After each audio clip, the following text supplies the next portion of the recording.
Bonjour la team, bonjour chers internautes, bonjour chers abonnés.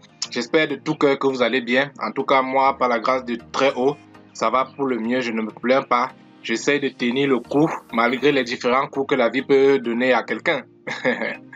Alors, une fois de plus, ici, c'est Adrien de la chaîne Business to Last. Cette chaîne-là qui vise comme ça à vous présenter des opportunités d'affaires que j'ai personnellement testées et dont je profite pour partager mes conseils, mes astuces. Et si ça peut aider plus d'une personne, tant mieux. En tout cas, c'est le but de rechercher sur la chaîne. Et je tiens quand même à préciser que je ne suis pas un conseiller financier, non, loin de là. Je partage juste ma modeste expérience dans l'optique de pouvoir aider le maximum de personnes à tirer aussi leur épingle du jeu, à augmenter quelque chose dans leur portefeuille et pourquoi pas atteindre la liberté financière selon leurs propres critères d'ici les mois à venir. Alors si c'est la première fois que vous passez par ici, je vais tout simplement vous inviter à vous abonner. Cliquez sur la cloche de notification, oui, laissez un like, partagez la vidéo afin de permettre au grand nombre de découvrir ensemble ce qu'on partage sur cette chaîne. Ensemble, on pourra grandir comme communauté. Comme prévu dans la dernière vidéo, je vous ai dit que je revenais avec un contenu de qualité. Alors aujourd'hui, j'aimerais qu'ensemble, on puisse échanger et vous donner mon point de vue sur cette information qui fait le buzz sur la toile ces derniers temps. Depuis quelques jours, je reçois des messages inbox des personnes qui viennent me dire voilà ce qu'on a vu sur internet, on a dit AI, marketing va scammer. Est-ce que vraiment c'est vrai et tout et tout? Et moi, je souris la plupart du temps et je réponds simplement en disant désolé, mais je n'ai pas une boule de cristal en main pour savoir si AI Marketing va fermer ou pas. Et c'est donc l'occasion pour moi de leur rappeler, et je profite également de l'occasion ici, pour rappeler une fois un ensemble de règles d'or que chacun devrait se fixer afin d'être le moins déçu sur la toile. Parce que de ma petite expérience, lorsqu'on entend des rumeurs négatives sur quelque chose qu'on fait, et que la panique s'installe, ça voudrait dire une chose, c'est qu'on commence à avoir des regrets. Des regrets parce que peut-être on se dit il y a un ensemble de choses qu'on n'a pas faites, peut-être qu'on n'a pas pris l'activité au sérieux dès le départ, peut-être qu'on n'a pas retiré son capital, peut-être on n'a pas fait des bénéfices. Bref, quel que soit le cas, avoir des remords, avoir de la panique suppose que quelque part on a des regrets. Donc il est très important pour nous d'avoir une méthodologie qui peut nous permettre d'avoir le moins de regrets, le moins de panique possible si jamais il y avait une information avérée de la sorte. Alors l'une des premières règles en matière d'investissement en ligne, c'est que lorsqu'on vous présente une opportunité d'affaires, le minimum, la première des choses à faire, c'est de prendre quelques minutes de votre temps afin de faire vos propres investigations et tirer vos propres conclusions. En aucun cas, quelqu'un de normal va vous dire lorsqu'il présente son business, vas-y, vends ta maison et viens investir dans ce business, ou alors vas-y, vends ton terrain, vends tous tes biens, va dépouiller ton compte en banque et viens investir sur cette plateforme. Si quelqu'un le fait, je vous en prie, fuyez au point de tomber parce que ça n'a tout simplement aucun sens.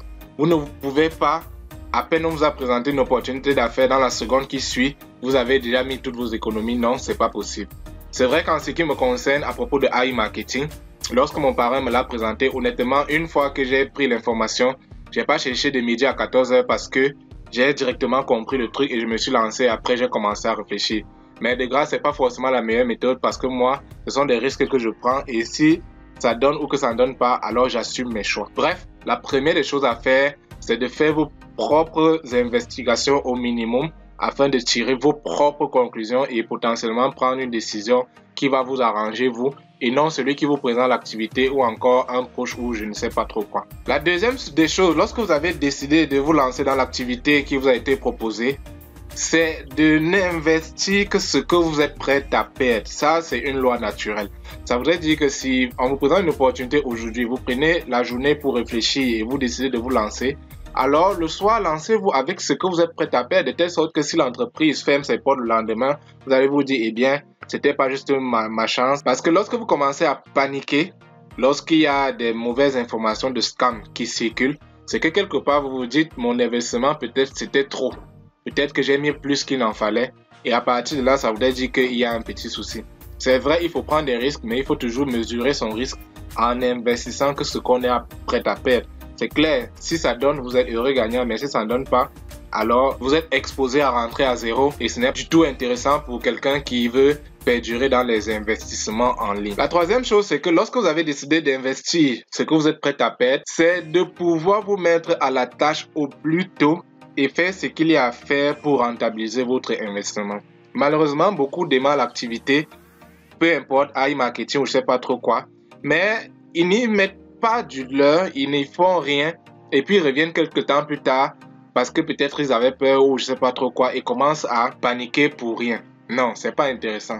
Si vous investissez dans une activité aujourd'hui, mettez-vous à la tâche aujourd'hui. Est-ce que c'est en termes de formation? Faites-le. Est-ce que c'est en termes de parrainage? Faites-le.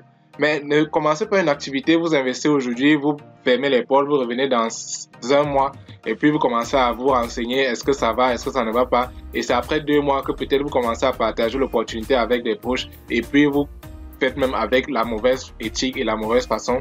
Bref, il est très important lorsque vous avez décidé de vous lancer, de vous y mettre au plus tôt afin de capitaliser et rentabiliser votre investissement.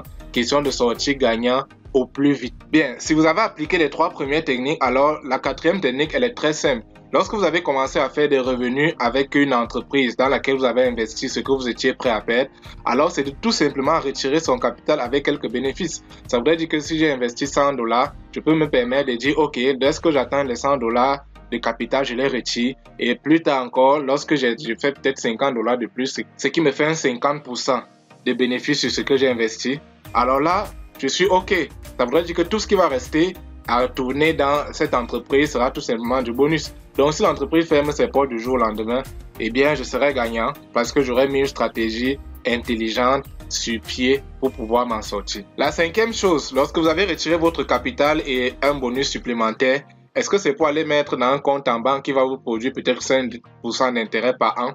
Non, pas nécessairement. Vous devez donc apprendre à vous diversifier et à ce sujet, j'ai fait une vidéo la dernière fois qui vous montrait comment se diversifier de façon efficace lorsqu'on se lance en ligne.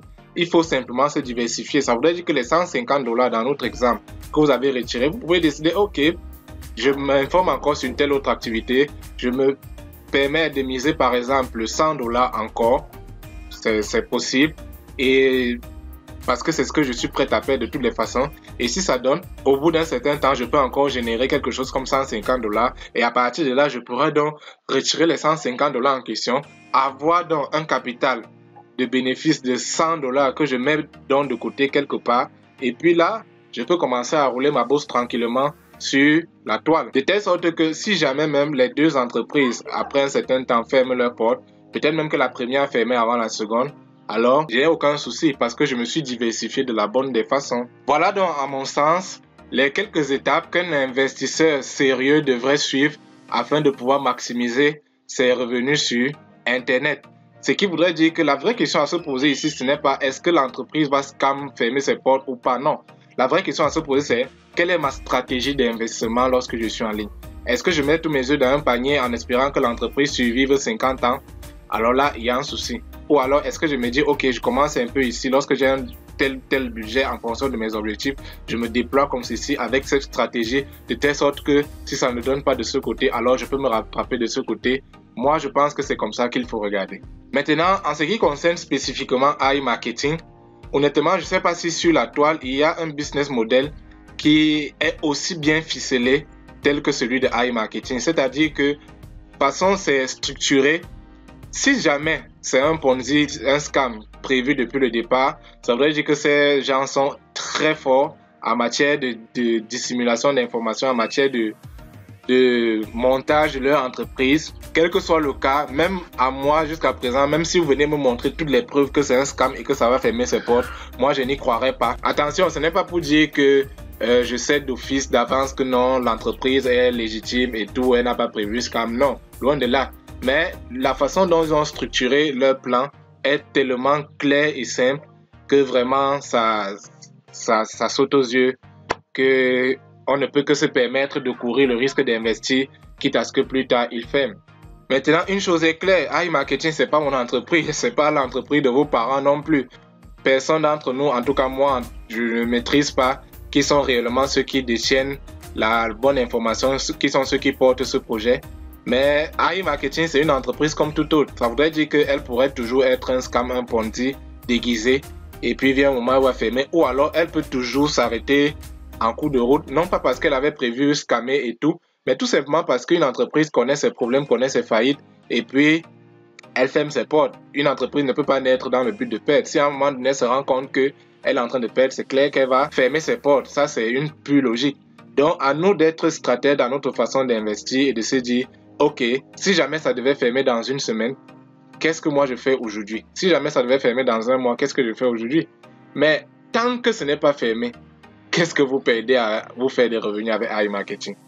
Personnellement, moi je suis à fond avec AI Marketing jusqu'au jour où je vais me lever et que mon compte ne sera plus ouvert et que le site va afficher erreur 404. Alors là, je pourrais dire, ok, voilà, c'est bon. Mais de toutes les façons, je n'aurai aucun regret parce que je me suis lancé dans le business en ligne et jusqu'à présent, AI Marketing, c'est la seule compagnie qui m'a donné les meilleurs revenus sur la toile. Et ça n'a rien à voir avec le fait que je me suis lancé un peu plus tôt. Non, loin de là. Parce que beaucoup se sont lancés dans la même période que moi, mais ont fait moins de chiffres que moi et d'autres ont fait plus de chiffres que moi. Donc, ça n'a rien à voir avec le fait que, voilà, je suis venu plus tôt. Non. Ça a tout à voir avec la stratégie qu'on se fixe, qu'on se donne pour pouvoir évoluer dans son activité. Donc, en conclusion, pour moi, c'est assez simple. Moi, je continue mon activité avec AI Marketing sans aucun problème, jusqu'à preuve de contraire. Voilà mon budget, voilà mon montant dépensé. Donc, c'est près de 2000 $ de budget. Donc, j'attends voir qu'est-ce que ça va me produire et me faire quelques revenus avec. À côté de ça, mes PRTM, ça monte un peu chaque jour. Et en plus, l'équipe grandit au fur et à mesure et on se rapproche des bonus. Actuellement, je cours sur le bonus de 5000 $, sachant que j'ai déjà validé le 2500. Actuellement, j'ai encore 500 $ dans ces 2500 que d'ici la semaine prochaine, je vais transférer dans mon budget publicitaire et tout simplement pour permettre à mon robot de pomper encore et c'est tout simplement magnifique.